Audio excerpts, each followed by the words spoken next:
welcome to the very first episode of my real estate show where we're going to be discussing, you guessed it, real estate.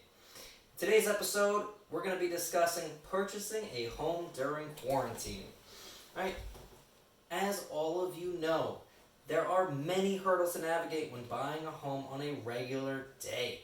Throw in the issues that we're facing today, and the task of purchasing a home can seem daunting. Right? First, I want to discuss the current landscape just to clear a few things up and let you know where you stand as a buyer.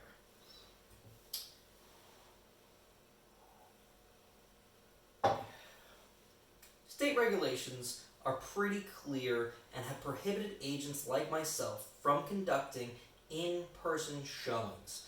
This presents its own set of challenges as showings have reverted to virtual tours only. And although this might not be ideal for the buyer, the situation, most ideal situation, a good agent is going to schedule and set up a showing through one of the many platforms we have available to us, such as Zoom or FaceTime, OnStream, etc. There are a lot of options. Once connected, the agent will act as your eyes and ears. You're going to tell them where to go and what you want to see, and along the way, if there's something or anything that we see on our end that should be brought to your attention, we're going to point that out to you. The whole point of the virtual tour is to make sure that you as a buyer reach a comfort level where you're confident enough to put in an offer and make that decision that that is the home for you. Right? What I want to stress to you is that if you're currently out there and you're working with an agent that's not doing these things for you or tells you that the pictures that are online are the best way for you to see a house, is doing you a massive disservice. And you need to find a new agent. From there, once an offer is submitted and accepted, the home buying process kind of reverts back to what it normally is. You're still going to order a home inspection, and you're going to discuss any issues that pop up with that inspection with the seller before signing contracts. I also want you to know that you're going to be able to get into the home before closing. Right? At minimum, you're going to be able to do a final walkthrough.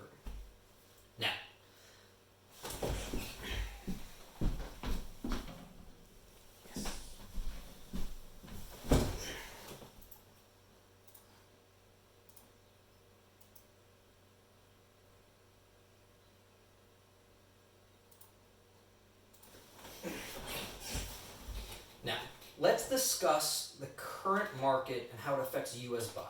Right? In my opinion, those speculating that the housing values are going to start falling over the next few weeks or months kind of missing the mark.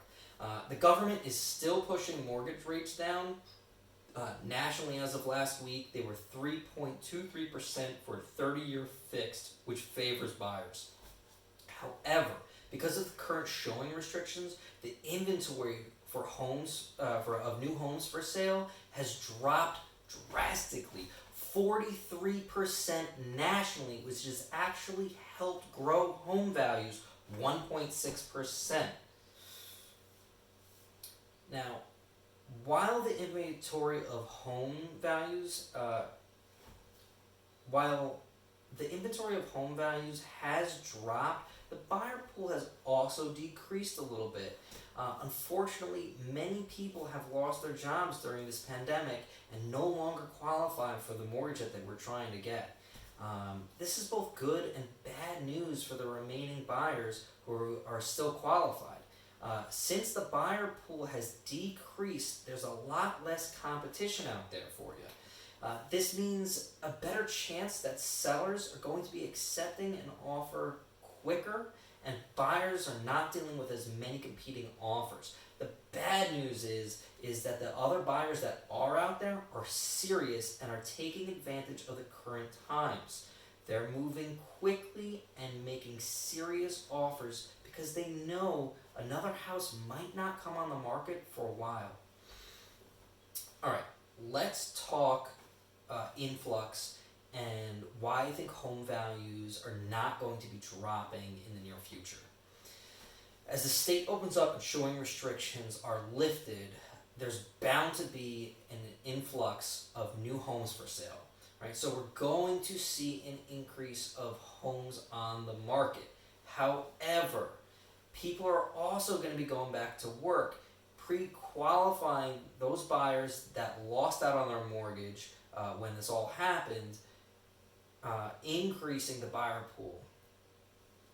Additionally, I'm predicting that the buyer pool is actually going to come back stronger than it was before all this happened. What I'm betting on is that there is a significant amount of people that were currently living in Manhattan that will be looking to relocate out of this city. Right? This, coupled with government keeping mortgage rates low to help stimulate the economy and keep everything moving forward, I think we're going to be dealing with a much larger buyer pool and a much larger amount of competition out there for buyers. If you are lucky enough to be in a steady job and are qualified for a mortgage and in the market for a home, I believe now is the time to buy. You are in a uniquely strong position to put in offers on a home without the competition that I am predicting is going to exist after the state lifts all these restrictions. Guys, if you're in the market, guys, if this makes sense to you and you're interested in looking for a home or just have questions about real estate, shoot me a DM, text me, give me a call. And guys, leave any comments that you have down below. If you agree or disagree with what I just said, let me know what your take is on the market. Let me know what your concerns are. Guys, thanks for watching, and I'll see you next time.